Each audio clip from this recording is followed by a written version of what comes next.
We are only 9 days away from the winter solstice. December 21st, 2020 is going to be a big day for astrology as well. Take a look at this chart, my friends. Not only are we on our 5th named winter storm of the year, that's right, named storms are now a thing for the winter. Check it out, Eartha and FLYNN is the next storm. And we will also be taking a look at the possibility of this nor'easter that's coming up towards the east coast. Will affect more than likely the upper northeast states of the United States and Canada, with plenty of other not so good weather going on and forming as we speak this morning.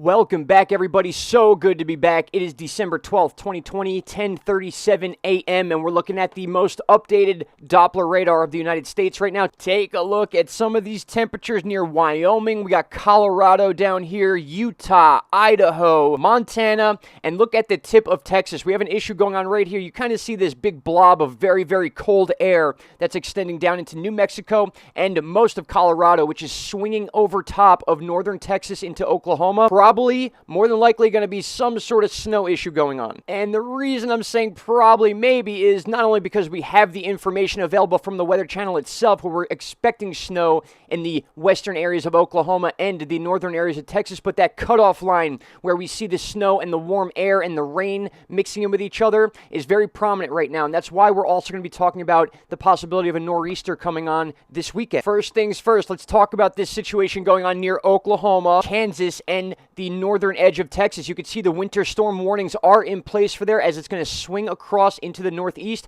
We can see the pattern. It's kind of like a U shape that's dipping down all the way up from the northwestern area of the United States and pulls its way all the way down into the central area of the country. So the mix of cold and semi-mild air is right in this area where we have the north air coming down, the polar air from Canada, and then we have the Caribbean and Pacific warm air coming up from the south mixing with all this. And this is kind of where it's meeting right over Oklahoma and northern Texas. Over the last couple of years, we've seen a lot of different types of snow falling down into the southern states of the United States, especially around the Gulf. And we also have this development possibility of the nor'easter, which will be possibly this weekend, but again, it'll be up in the northeastern states, Maine, New Hampshire, Vermont, parts of Massachusetts, maybe southeastern New York. Any of this is a possibility, but chances are it's going to be these northeastern states with a little bit of lake effect snow. Don't get me wrong, that will be an issue as well, as we can already see those warnings are in place for Michigan, parts of Wisconsin, and we could dip down into Illinois, Indiana. All these areas are going to be under some sort of winter weather advisory. All right, my friends, check this out. I want to talk briefly about our winter storm names, and we are already 5 storms into the 2020 winter season. As you can see for our list here, this is a fairly new thing, naming winter storms, and we will do an entire video on that in the near future, but take a look at this. Abigail, Billy, Constance, Dane, and Eartha. We had a winter storm named Eartha that just actually came and went a few days ago, about 6 days ago, and it was a nor'easter. Now, the reason I'm mentioning nor'easter is because that is the forecast for the northeast. Now, don't get me wrong, this more than likely will not be one of those huge 12 to 18 inches of snow nor'easters, but what I want us to focus on is the repeating situation we're going to be seeing over the next couple weeks, and we can see that flow coming from the north meeting with another flow from the west, and it kind of peaks just below the Great Lakes and then moves itself to the northeast, which is why we call these nor'easters, because they're in the northeast. We're starting to see some repetitive situations going on, and I'll show you a little bit of that on the GFS. This is not a prediction that we're going to have a nor'easter every week, but it's the fact that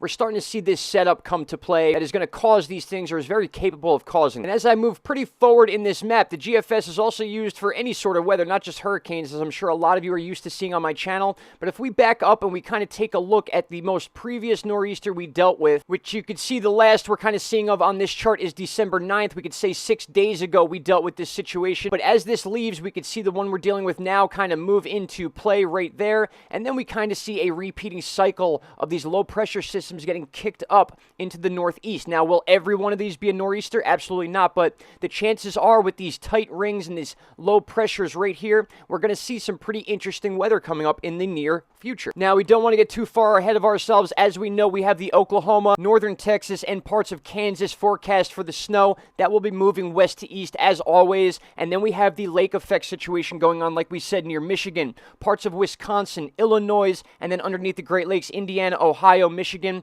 and then on to the northeast with the nor'easter. So many different areas when it comes to winter weather that we're going to be covering, as opposed to just following the Atlantic Ocean and the Caribbean for hurricanes. And of course, I want to thank each and every one of you that continue to watch these videos. We will be posting more and more, as it will be a daily thing once again, to keep us all posted on the winter weather. And don't get me wrong, guys, there's still the potential for the possibility of tropical development, but until then, we will be covering these storms and any other global situation that needs attention. Thank you all so much. Shout out to Canada, my friends. If you have not already, please like, share, and subscribe to the channel. Every little bit helps. Please click that bell for notifications, and I will talk to you all very soon. It is now 11:02 a.m. on December 12th.